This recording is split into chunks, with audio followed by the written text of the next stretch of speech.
Hello students, in last class we have studied about the motion in straight line, and that video was only an introductory video for this chapter, and we studied about rest and motion, concept of rest and concept of motion.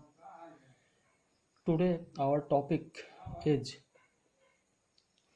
motion in 1, 2 and 3 dimensions. We have to study the motion of an object in 1, 2 and 3 dimensions. Motion in 1, 2 and 3 dimensions.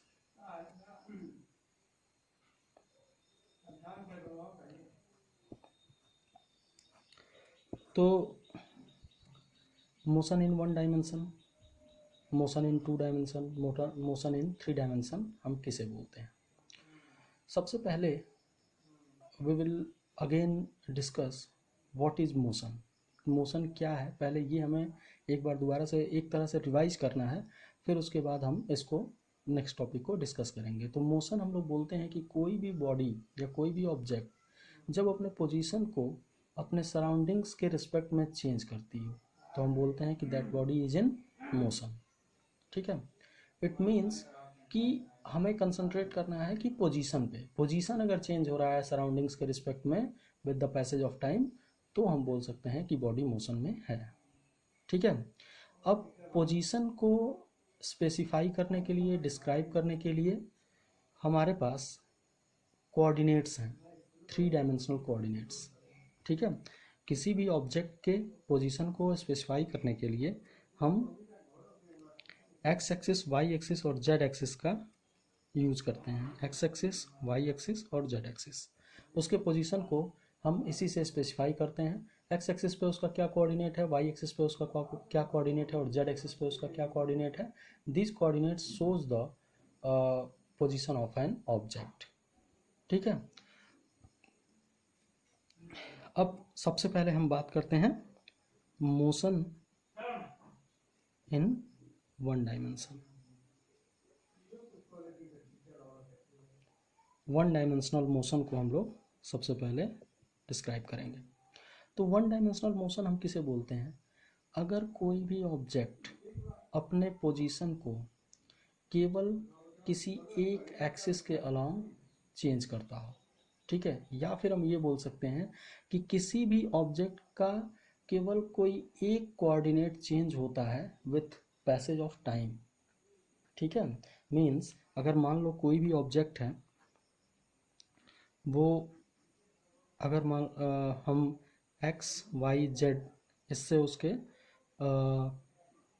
Coordinates को represent कर रहे हैं. अगर उसका केवल x coordinate change होता है, ठीक है, और वाई कोऑर्डिनेट और जेड कोऑर्डिनेट उसके एज इट इज रहते हैं, कांस्टेंट रहते हैं, या फिर उसका केवल वाई कोऑर्डिनेट चेंज हो रहा है, एक्स कोऑर्डिनेट और जेड कोऑर्डिनेट उसके एज इट इज कांस्टेंट रहते हैं, या फिर उसका केवल जेड कोऑर्डिनेट चेंज होता है और एक्स कोऑर्डिनेट और वाई कोऑर्डिनेट उसके एज इट इज या कांस्टेंट रहते हैं, तो हम इस तरह के मोशन को बोलते हैं 1 डायमेंशनल मोशन और मोशन इन 1 डायमेंशन. ठीक है, इट मीन्स कि if an object is moving such that it's only 1 coordinate out of the 3 axes is changing with the passage of time, then the motion of the body or object is said to be 1 dimensional motion. ठीक है, अगर किसी भी object का जो position है वो केवल एक एक्सिस के अलोंग चेंज हो रहा है तो हम उसको बोलते हैं कि ये 1 डायमेंशनल मोशन है. और 1 डायमेंशनल मोशन को के एग्जांपल्स क्या हो सकते हैं?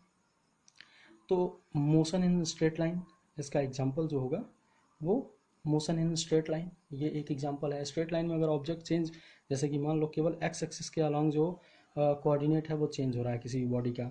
हम मान लेते हैं कि किसी बॉडी का कोऑर्डिनेट है वाई एक्सिस पे 3 है, एक्स एक्सिस पे 2 है और जेड एक्सिस पे 4 है. ठीक है, अब उसका कोऑर्डिनेट केवल एक्स एक्सिस के अलॉन्ग चेंज हो रहा है, मतलब इसके अलॉन्ग थ्री हो जा रहा है एक्स एक्सिस के अलॉन्ग, फिर थोड़ी देर बाद एक्स एक्सिस के अलॉन्ग 4 हो जा रहा है। तो ये दोनों क्या है, ये दोनों तो कांस्टेंट है। ठीक है, तो वो ऑब्जेक्ट हमें पता ऐसा लगेगा कि एक्स एक्सिस के पैरेलल स्ट्रेट लाइन पे मूव कर रहा है। ठीक है, एक और एग्जांपल इसका हम ले सकते हैं, जैसे जो ट्रेन है, सारी ट्रेन जो है वो पैरेलल ट्रैक्स पे मूव करती हैं और वो भी स्ट्रेट ट्रैक होता है, तो उसे भी हम बोल सकते हैं कि motion of a train is an example of motion in one dimension. ठीक है, सो नेक्स्ट है इसमें टू डायमेंशनल मोशन।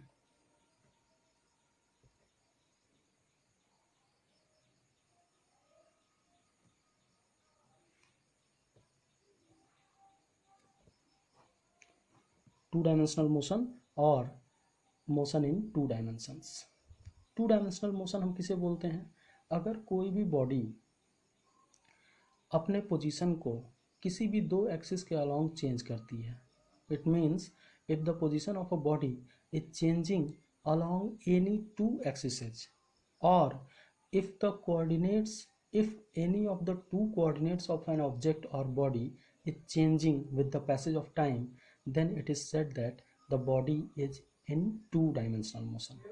ठीक है, इस केस में हम क्या एग्जांपल लेंगे कि अगर कोई भी बॉडी है, उसका पोजीशन एक्स एक्सिस और वाई एक्सिस दोनों के अलोंग चेंज हो रहा है, मतलब उसके एक्स एक्सिस के कोऑर्डिनेट्स और वाई एक्सिस के कोऑर्डिनेट्स चेंज हो रहे हैं, जेड एक्सिस का कोऑर्डिनेट कांस्टेंट रह रहा है, या फिर उसका वाई एक्सिस और जेड एक्सिस के कोऑर्डिनेट्स चेंज हो रहे हैं, एक्स एक्सिस का कोऑर्डिनेट कांस्टेंट रह रहा है। इट मीन्स कि कोई भी दो कोऑर्डिनेट चेंज होंगे और एक कोऑर्डिनेट उसका कांस्टेंट रहेगा, तो इस तरह के मोशन को हम बोलते हैं टू डायमेंशनल मोशन। और इसका एग्जांपल, अगर कोई भी बॉडी जिगजैग पाथ पे मूव कर रहा है, जैसे कि हम लोग अगर ट्रेवल करते हैं किसी भी व्हीकल से, suppose by car we are travelling and we are going through a path on which too many turns are there, बहुत सारे अगर टर्न्स हैं उस पाथ पे, ठीक है, तो फिर इस तरह का जो भी मोशन होगा उसे हम बोलेंगे टू डायमेंशनल मोशन। ठीक है,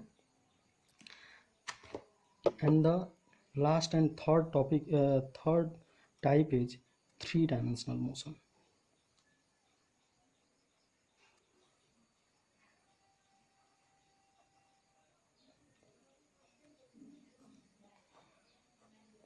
From the last two types, I think you all have understood what is three type। You can explain by yourself what is three dimensional motion।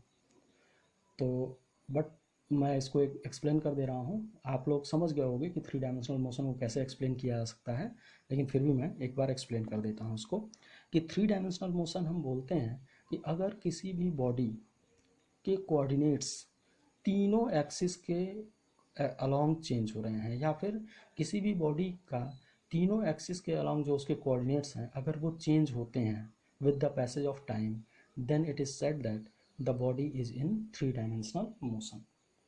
ठीक है, और थ्री डायमेंशनल मोशन कोई body कब करती है, जब कोई भी बॉडी स्पेस में मूव करती है। ठीक है, जैसे कि प्लेन है, एयरप्लेन, वो स्पेस में जाके मूव करती है, उसके केस में तीनों कोऑर्डिनेट्स उसके चेंज होते हैं। ठीक है, तो उसको हम बोलेंगे कि ये थ्री डायमेंशनल मोशन का एग्जांपल है। या फिर कोई भी मान लो कि हम लोग पतंग उड़ा रहे हैं, उस वो है, ठीक है, तो वो थ्री डायमेंशनल मोशन करती है। और भी बहुत सारे एग्जांपल्स हैं जो कि स्पेस में जो भी मोशन होता है जिन भी बॉडीज़ का, उनको हम बोलते हैं कि ये थ्री डायमेंशनल मोशन कर रहे हैं। So that's all for today। I hope you all have understood, and if any one of you have any doubt, you can ask me through your comments। Thank you very much।